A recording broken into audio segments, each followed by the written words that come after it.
सामने माला रखा हुआ है। जब ये माला पहनवाया जा रहा था तो मैं देख रहा था कि हमारे इधर के भी साथी सोच रहे थे कि एक बार मौका मिल जाता तो हम लोग भी अपने मंत्री जी को माला पहना देते। इधर महिलाएं भी देख रही थी, तो जब हमारे महिला मोर्चा की नेतागण जब बड़े माला से स्वागत किया माननीय नेताजी का, तो आप लोग भी ये जरूर सोच रहे होंगे कि एक बार अगर अवसर मिल जाता तो हम लोग भी अपने नेता को माला पहना देते। मैं आज सबका सम्मान, हमारे युवा साथी हैं, ये भी पूरा बार बार इधर से जो है जोर लगा रहे थे कि एक बार हम लोग को माला पहना।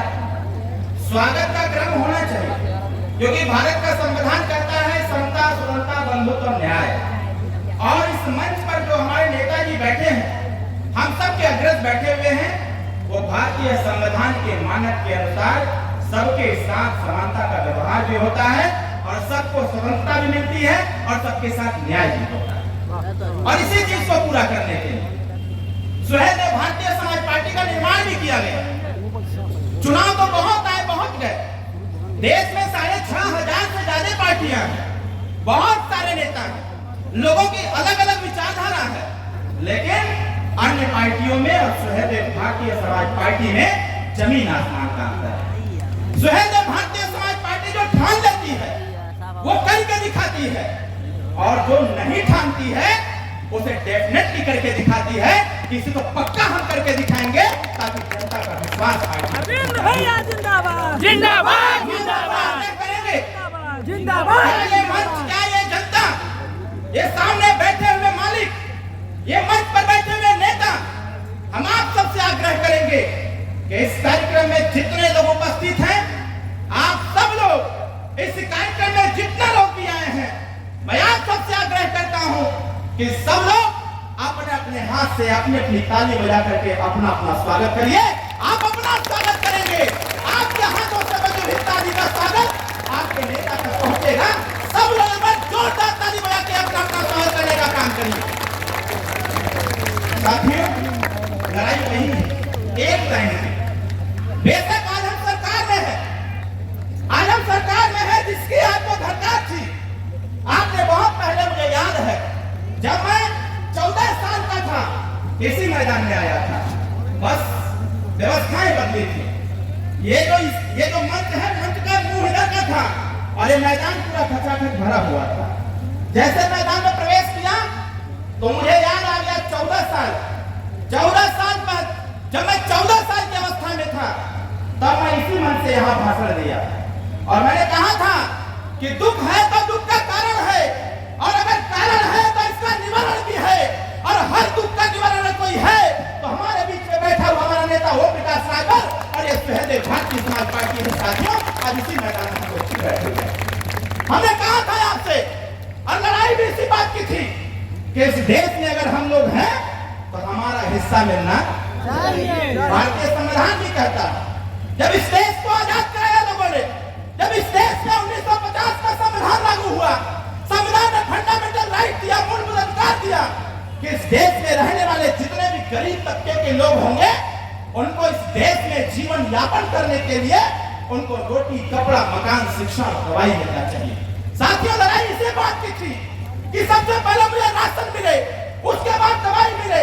उसके बाद मकान मिले, हमारे बच्चों को शिक्षा मिले, हमारे बेरोजगार नौजवानों को रोजगार मिले। और मेरा मानना यह है साथियों कि 21.5 साल का संघर्ष जो सुहेल भारतीय समाज पार्टी ने किया, आप सबके सहयोग से आपने पूरी ताकत दिया और हमारे नेता ने संघर्ष किया, हमारे नेताओं और कार्यकर्ताओं ने संघर्ष किया, गांव-गांव में सदस्यता अभियान चलाया, हमारे नौजवान साथियों ने सोशल मीडिया का प्रयोग किया, हमारी महिलाओं ने गांव में पंचायत चालू किया, हमारे बुजुर्गों ने पूरी ताकत लगा करके रैली और सभा में जाकर के नेताजी के हाथों को मजबूत किया। और उसका परिणाम क्या निकला साथियों? उसका परिणाम निकला कि माननीय नेताजी कहा करते थे, अपनी सरकार बनने दो, सरकार में शामिल होने दो, आपकी जो गांव की दबी हुई आवाज है, उस आवाज को सदन के पटल पर रखा जाएगा और सरकार से कह करके आपको व्यवस्थित करने का प्रयास किया जाएगा। साथियों, सौभाग्य देखिए कितना अच्छा है, गांव से संबंधित कोई समस्या हो, हर समस्या के समाधान के लिए आपका नेता ओम प्रकाश रावत इस सरकार में कैबिनेट मंत्री बनकर के आपकी समस्या का समाधान करने के तत्पर और तैयार है। साथियों, मैं आपसे आग्रह करूंगा, किसी के बहकावे में आने सुहेलदेव भारतीय समाज पार्टी ने सदस्यता अभियान चलाया है। नौजवान भाइयों, मेरी एक बात आप स्वीकार कर लो, मैं इस बात को बड़े जोर के साथ कहना चाहता हूँ। साथियों, आपके दादाजी ने संघर्ष किया, आज हमें क्या पड़ी है? आप बताओ, पूरे देश का एक भी नेता जो अपने बेटे को राजनीति में लाया हो, और लाया हो तो बचपन से लाया हो, जब वो नेता अपनी पूरी व्यवस्था बना देता है तो उसके बेटे मजा लेने के लिए आ जाते हैं। लेकिन साथियों, मैं बचपन से, हमको लगता है कि 8 साल का मैं था,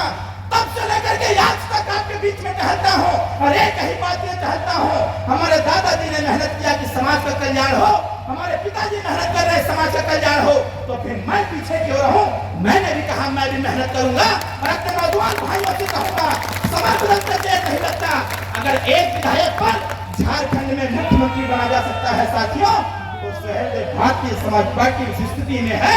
जिस दिन 50 विधायक इस पार्टी से पैदा होंगे, उस दिन मुख्यमंत्री की कुर्सी पर आपकी पार्टी का नेता होगा। फिर होना नहीं लगेगा। ये जो हमारे बीच में दादा बैठे हैं, कोई 60 साल, 70 साल, 80 साल, 95 साल का बुजुर्ग यहाँ पर आया हुआ है, यहाँ एक हौसला लेकर के आया हुआ है। अब उसको नौकरी नहीं करना है, उसको अपनी व्यवस्था से नहीं मतलब, उसको पता है कि 5 साल में क्या हो जाएगा कोई नहीं जानता। लेकिन नौजवान भाइयों, एक बात अपने दिमाग में बैठाइए, अगर आपके दादाजी भी चल करके यहाँ पर आए हैं और आपके पिताजी भी चल करके यहाँ पर आए हैं और साथ साथ आप भी चल करके आए हो साथियों, यही है सत्ता तक पहुंचने का सबसे मास्टर प्लान साथियों। जब 3 पीढ़ी एक पार्टी को सत्ता में पहुंचाने में लग जाए, जब 3 पीढ़ी अपनी व्यवस्थाओं के निर्माण में लग जाए, जब 3 पीढ़ी मिलकर के अपनी दुर्व्यवस्थाओं को बदलने का प्रयास चालू कर दे, तो 100% साथियों वो दिन दूर नहीं होगा जिस दिन आपकी सारी समस्याओं का समाधान होगा। आज माननीय नेताजी हैं, हम सब लोग प्रयास कर रहे हैं, ये हमारी महिलाएं हैं, अभी 2 बच्चियां आई थी, यहाँ पर उन्होंने कहा, हम तो उन बच्चियों के हौसले को धन्यवाद देते हैं कि कम से कम छोटी सी बच्ची 12-13 साल की अवस्था वाली बच्ची आकर के अपने मंत्री से एकदम सहजता के साथ कह रही है कि मंत्री जी हमारे गांव में भी कुछ काम हो जाता है। मैं धन्यवाद देता हूँ उस बच्ची को, मैं धन्यवाद देता हूँ नौजवान साथियों को, जो लोग मंच पर आकर के उन्होंने अपने गाँव की बात रखने का प्रयास किया। इतनी सरलता और सहजता के साथ साथियों कोई मंत्री नहीं मिल सकता है। इसलिए मैं कहना चाहता हूँ, उत्तर प्रदेश की कुर्सी पर ऐसे नेता को बैठाओ जो सहज हो, सरल हो और आम जनता की बात सुनने के लिए तत्पर तैयार हो और सिर्फ सुनने का ही काम न करे बल्कि समाधान करने का काम करे साथियों। ऐसा नेता सबके बीच में बैठा हुआ, हम सबको जागने की और आवश्यकता है, इस पार्टी के संगठन को और मजबूत करने की आवश्यकता है। आप स्मरण करो, याद करिए आप वो दिन जब आप अपने गांव से निकलते थे, वही विरोधी तबके के लोग कहा करते थे, अरे कहाँ झंडा लेके जा रहे हो? जब आप कहते थे कि रैली में जा रहे हैं, तो लोग कहते थे कि पार्टी जीतने वाली नहीं है,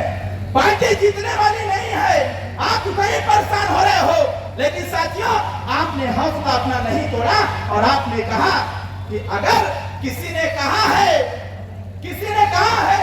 संघर्ष करने की बात है, किसी ने कहा है, तो हम उस दिन तक संघर्ष करेंगे जब तक हमारे बच्चों की व्यवस्था नहीं बदल जाती, हमारे बच्चों को फ्री में शिक्षा नहीं मिल जाती, हमारे बेरोजगार नौजवानों को रोजगार नहीं मिल जाता, थाने पर न्याय नहीं हो जाता, तहसील पर न्याय नहीं मिल जाता, गांव का कल्याण नहीं हो जाता और उत्तर प्रदेश में हमारी सरकार नहीं बन जाती, तब तक हम लोग चैन से बैठने वाले